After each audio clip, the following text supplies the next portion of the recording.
যারা নিয়মিত হিন্দি সিনেমা দেখেন, ভারতের সম্পর্কিত অনেক কিছু হয়তো আপনারা বোঝেন যে সারা পৃথিবীর বিভিন্ন দেশে তাদের রাষ্ট্রবিরোধী অথবা স্বার্থ বিরোধী যদি কোনো ব্যক্তি, গোষ্ঠী অথবা কোনো রাজনৈতিক দল গজে ওঠে, তাহলে তাকে শেষ করে দেয় কিভাবে ভারতের হিন্দি সিনেমাগুলোতে একটা স্পষ্ট মেসেজ থাকে।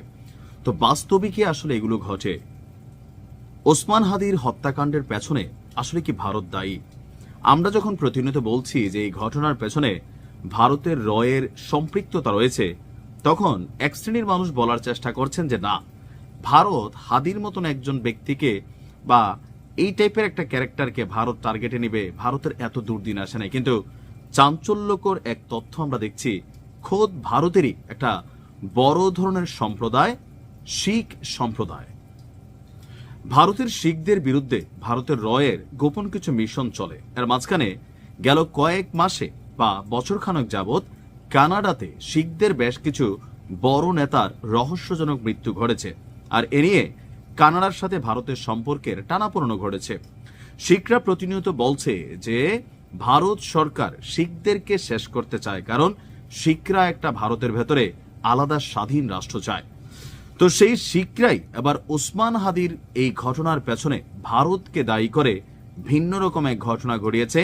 আমরা যখন বাংলাদেশে কথা বলছি, বাংলায় আমাদের কথাগুলো হয়তোবা তেমন ভাবে পশ্চিমা দুনিয়ার কাছে পৌঁছায় না। হাদির জানাজার খবর পশ্চিমা বিশ্বে আসলেও এই ঘটনার পেছনে কারা, এটার জন্য যে জাস্টিস দরকার, সেটা নিয়ে পশ্চিমা বিশ্বে বাংলাদেশের জনগণের তেমন কোনো বড় আয়োজন না থাকলেও খোদ ভারতের সেই শিখ সম্প্রদায় তারা এক ভিন্ন রকম ইতিহাস তৈরি করেছে।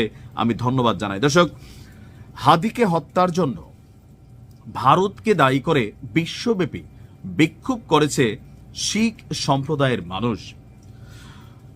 গত বুধবার শিখ ফর জাস্টিস নামের একটি সংগঠনের নামে যুক্তরাষ্ট্রের ওয়াশিংটন, যুক্তরাজ্যের লন্ডন, কানাডার টরেন্টো, ভ্যাঙ্কুভার, ইতালির মিলান এবং অস্ট্রেলিয়ার মেলবোর্নে তারা বিক্ষোভ করেন। খবর হচ্ছে কালিবারের। ভাবা যায় যে পৃথিবীর সবচেয়ে মোরল যে রাষ্ট্রগুলো আছে, সেগুলোর যে হার্ট আছে, সেখানেই তারা এই প্রতিবাদ বিক্ষোভ সমাবেশ করেছেন হাদির জন্য। এক নির্মম ভালোবাসা ছাড়া আর কিছুই না। বিক্ষোভকারীদের অভিযোগ, তাদের নেতা হরদীপ সিং নিজ্জার এবং ওসমান হাদির এই ঘটনাগুলোর পেছনে ভারতের হাত রয়েছে। তাদের দাবি, দুজনই ভারতের বিরোধিতা করতেন আর এ কারণেই তাদেরকে শেষ করা হয়েছে। এই বিক্ষোভের লক্ষ্য ছিল শিখ নেতাদের উপর ভারত সরকারের চালানো দমন নিপীড়ন চালানোর বিষয়ে বিশ্ববাসীকে জানানো। 2023 সালে কানাডার ব্রাম্পটনে হরদীপ সিং নিজ্জারকে গুলি করেছিল একদল রহস্যময়ী আত্মাইরা।